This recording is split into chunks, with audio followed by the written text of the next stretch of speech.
గర్విస్తున్న దళిత బంధు లాంటి పథకాన్ని ప్రవేశపెట్టినాం. కానీ డాక్టర్ బాబాసాహెబ్ అంబేద్కర్ జయంతి రోజు ఖచ్చితంగా ఆ బాబాసాహెబ్ అంబేద్కర్ పేరు వాడుకొని మోసం చేసిన కాంగ్రెస్ పార్టీని అడగాలి. ఇగో మేం చెప్పిండ్రు కాంగ్రెస్ వాళ్ళు ఎస్సీ ఎస్టీ డిక్లరేషన్ అని చెప్పిండ్రు. అందులో బాబాసాహెబ్ అంబేద్కర్ పేరు వాడుకున్నారు. ఏమన్నారు?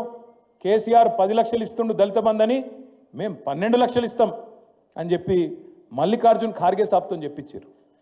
చిన్న చితక వ్యక్తి కాదు, all India Congress committee president, భారత జాతీయ కాంగ్రెస్ అధ్యక్షుడు మల్లికార్జున్ ఖార్గే సాబు చేవెళ్ళకొచ్చి ఎస్సీ ఎస్టీ డిక్లరేషన్ రిలీజ్ చేసి 12 లక్షలు ఇస్తామని చెప్పిండు. నేను అడుగుతున్నా రేవంత్ రెడ్డి గారిని, 2 బడ్జెట్లు పెట్టినావు అంటే 40% టైం అడిచిపోయింది. ఇంకెప్పుడు పెడతావు అంబేద్కర్ అభయ హస్తం? ఎప్పుడు ఇస్తావు 12 లక్షలు? 12 లక్షలు కాదు కదా, నాకైతే తెలుసు, మీకు కూడా తెలుసు, రాష్ట్రంలో ఉన్న దళితులందరికీ అర్థమైపోయింది. 12 రూపాయలు కూడా ఏడు వీడు పచ్చి దొంగ. ఇంకొక మాట, 6 లక్షలు ఇస్తా అని చెప్పిండు.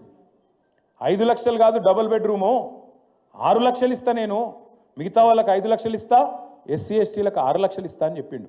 మరి నేను అడుగుతున్నా ఇవాళ డాక్టర్ బాబాసాహెబ్ జయంతి సందర్భంగా, ఏమైంది నీ 6 లక్షల మాట? ఎక్కడ పోయింది? ఖార్గే గారు ఎక్కడున్నారు? రాహుల్ గాంధీ ఎక్కడున్నాడు? మీరు చెప్పిన కథలేమాయే ఎస్సీ ఎస్టీ డిక్లరేషన్ ఇంకా చాలా చెప్పిర్రు. నేను 2 అడుగుతున్నా. ఏమన్నారు ఆ రోజు? అసైన్డ్ భూముల పునరుద్ధరణ, సమాన హక్కులు, పట్టాలు ఇస్తామన్నారు అసైన్డ్ భూములకు. మరి ఇలా భూభారతో ఏదో మొదలుపెట్టిర్రు. ఇస్తావా? అసైన్డ్ భూములకు నువ్వు చెప్పినట్టు పట్టాలు ఇస్తావా లేదా చెప్పాలి రేవంత్ రెడ్డి అని నేను డిమాండ్ చేస్తా ఉన్నా.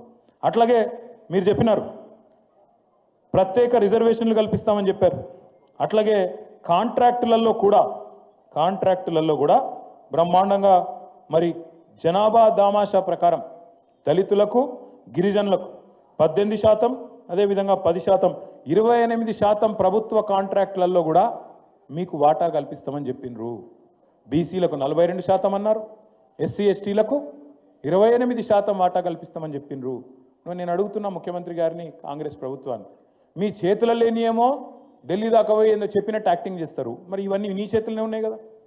18% ఇచ్చేది, 10% ఇచ్చేది, 42% ఇచ్చేది బీసీలకు, ఇవన్నీ నీ చేతుల్లో పెట్టుకొని అవి ఎందుకు చేయవు? మరి చెప్తివి కదా, నువ్వే చెప్తివి, మేము అడుగుతలేం.